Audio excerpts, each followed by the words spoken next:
नमस्कार दर्शक बंधु शुभ सकाळ एविस चैनल स्वागत जनाऊँगी आपण को। आज हूँ 21 तारीख बुधवार। आज मु आपण पाखक देश तथा विदेशर बछा बछा गुरुत्वपूर्ण खबर टी नहीं आसी जो खबर गुड़िक आपण जानिबा निहाती दरकार। भिडियोटी को शेष पर्यंत देखंतु। जदि यही चैनल को नुआ करी देखुचंती दयाकोरी सब्सक्राइब करी पाखरे थिबा बेल आइकन को दबाई दियंतु। आजिर प्रथम अपडेट रही राज्य में मोहन सरकार आरंभ होगा दिनरू निर्वाचन समय देइथिबा विभिन्न प्रतिश्रुति पूरण पर उद्यम चली। मुख्यमंत्री प्रथम दिन में 4टी प्रतिश्रुति उपर कैबिनेट मोहर मारिबा सह शीघ्र पूरण पर घोषणा करिसेंती। से घोषणा मध्य सबुठु चर्चार रही सुभद्रा योजना। तेबे किए एही योजनारू लाभ पाइबो एवं किए बाद पड़े यह नहीं चली आलोचना। 100 दिन भितर यह कार्यकारी करने को भी घोषणा करा जाइछि। सुभद्रा योजना पाइबापी किए योग्य एवं किए अयोग्य जानतु। महिला जनक ओडिशार बासिंदा होइथिबे। द्वितीय महिला बयस 23 रु 49 मध्य जरूरी। 3 केवल विवाहित महिला माने अंतर्भुक्त हो पारिबे। 4 गोटे परिवार जनकु सुभद्रा भाउचर मिलिबो।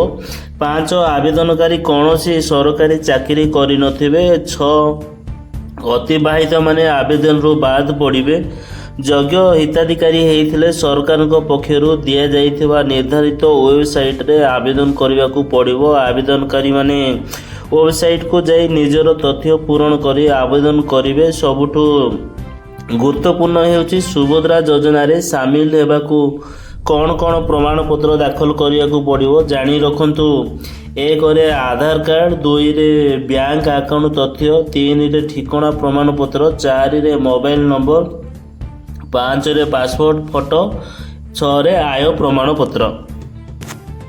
कर्मी एवं सहायक माने खुशी खबर। वास्तव में अंगनवाड़ी कर्मचारी को मानदेय प्रदान पर अनुदान राशि प्रदान करा जाइछि। ए राशि 1 रु 2 दिन मध्य सेमानक अकाउंट को पठाजिबो। अंगनवाड़ी कर्मी एवं सहायक माने दीर्घ समय धरी दरमा बढ़ाइया को दाबी करि आसुथिले।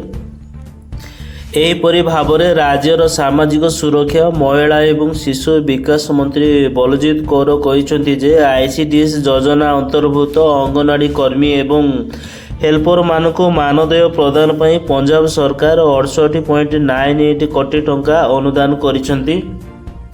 3000 अंगनवाड़ी कर्मी पदवी पूरण पर घोषणा। बलजीत कौर कहिसेंति जे निकटरे राखी पूर्णिमा अवसर में जातीय स्तर में कार्यक्रम पंजाब मुख्यमंत्री 3000 अंगनवाड़ी कर्मी पदवी पूरण करने को मध्य घोषणा करिसेंति। खूब शीघ्र सेमानक नुआ नियुक्ति दियाजिबो।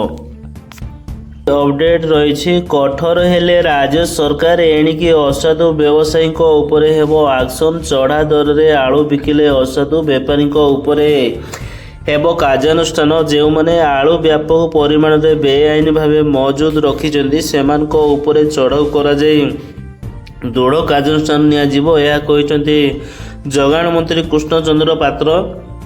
जोगाण विभाग पक्षरु 1900 दुकान ओडिशा रे खोला जाइछि जेउठी आलू किलो पिछा 30 टंकार बिक्री होउछि बोली कहिसेंति मंत्री। सेपटे आलू संकटर समाधान लगी केंद्र सरकार हस्तक्षेप लड़ीची व्यवसायी महासंघ। उभय राज्यर खाउटी एवं व्यवसायी क्षति सहउछन्ति। केवल मौखिक भावे कथबार्ता चलीथिबा बेले कौनसी लिखित व्यवस्था हेउनथबा कहिसेंति व्यवसायी महासंघ साधारण संपादक सुधाकर पंडा। असाधु व्यवसायी उपरे हेबो कार्यानुष्ठान। बेआईन भावे आलू मजदूतकारी उपरे कार्यानुष्ठान नियाजिबो बोली दाबी करछन्ति। अपडेट रही मांकीडिया साहिर किछि युवक शिमिलीपाल संरक्षित जंगल को शियाली लटा संग्रह करने को जाइथिबा बेले स्थानीय वन कर्मचारी सेमानकु अटकाइथिले। सेमानक जोगु जंगल निया हेउछि बोली दोषारोप करी जंगल को प्रवेश न करने को तागिद भी करथिले। निकटरे एमिति एक घटना मयूरभंज जिला खुंटा ब्लॉक डेंगराम गाँवर मिडिकिया साहीवासी घटी बोली कहती विश्राम मांकीडिया 2021 जनगणना अनुसार ओडिशा रे मांकीडिया मानकर जनसंख्या 2849 जहाँकि एबे आहरी कमिबारे लागिलानी। एहार कारण सेमाने निजर पारंपरिक अभ्यास एवं जीविका जनर पंथा ठारू दूरे साजिथिबा बेले मुख्य स्रोतरे सामिल हेबा पई संघर्ष करुछंती।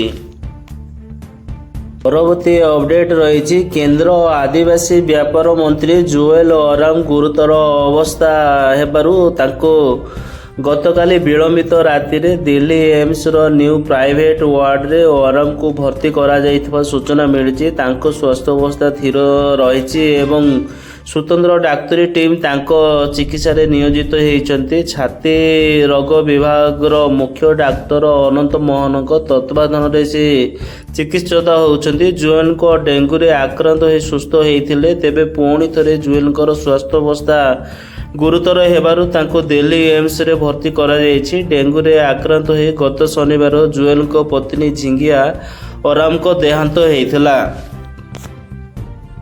परवर्ती अपडेट रही किट विश्वविद्यालय 6टी इंजीनियरिंग पाठ्यक्रम को 6 वर्ष पर अमेरिकार प्रतिष्ठित accreditation board for engineer and technology स्वीकृति मिली। गोटे विश्वविद्यालय 6टी पाठ्यक्रम को आबेट मान्यता मिलबारे भारतर प्रथम विश्वविद्यालय होउछि किट। आबेट स्वीकृति होउछि इंजीनियरिंग टेक्नोलॉजी शिक्षा को स्वीकृति प्रदान करुवा विश्वर प्रमुख अनुष्ठान। यह इंजीनियरिंग शिक्षा पाई गोल्ड स्टैंडर्ड मान थिबा कार्यक्रम सह उत्तीर्ण हेउथबा स्नातक मानकु अंतर्जातीय स्तर रे कर्म क्षेत्र रे प्रवेश करिवार सुजोग प्रदान करिथाए। समानुपातिक उन्नत मान पाई अमेरिकार आबेट किट विश्वविद्यालय को पूर्व 2022 रे एही स्वीकृति प्रदान करिथिबा बेले चलित वर्ष यह आउ 6 वर्ष पर्यंत वृद्धि करिछि। किट विश्वविद्यालय कंप्यूटर साइंस इंजीनियरिंग इलेक्ट्रिशियन और telecommunication electrical engineering electrician electrical engineering mechanical civil engineering भली 6टी बीटेक पाठ्यक्रम को यह स्वीकृति मिली। परवर्ती अपडेट रही विभिन्न क्षेत्र में अधिक पुंजी विनियोग करी नियुक्ति सुजोग सृष्टि करने को परामर्श। राज्य सरकार समस्त विभाग मिलित भावे गोटे टीम भावे काम करने उपरे गुरुत्वारोप। आज मुख्यमंत्री श्री मोहन चरण माझी लोकसेवा भवन रे समस्त विभागीय सचिव मानक विभिन्न विकासमूलक कार्यक्रम को त्वरान्वित करी योजना खर्च वृद्धि करने को परामर्श देइचंती। यह सहित विभिन्न क्षेत्र में अधिक पुंजी विनियोग करी अभिवृद्धि त्वरान्वित करने को से परामर्श देइथिले। से कहिथिले जे अभिवृद्धि त्वरान्वित हेले नियुक्ति सुजोग मध्य वृद्धि पाइबो। विभिन्न विभाग विशेषकर भित्तिभूमि निर्माण दायित्व रे थिबा विभाग गुड़िक आवश्यक स्थले अधिक वैषयिक श्रमशक्ति नियुक्त करी कार्यक्रम गुड़िक आगे नेबा उचित बोली से कहिथिले। जेहेतु राज्य सरकार 2036 एवं 2047 पई बड़ विजन रखी काम आरंभ करिसेंती, तेणु राज्य सरकार को समस्त विभाग को दृष्टि रखी सम्मिलित भावे टीम स्पिरिट नहीं काम करिवो।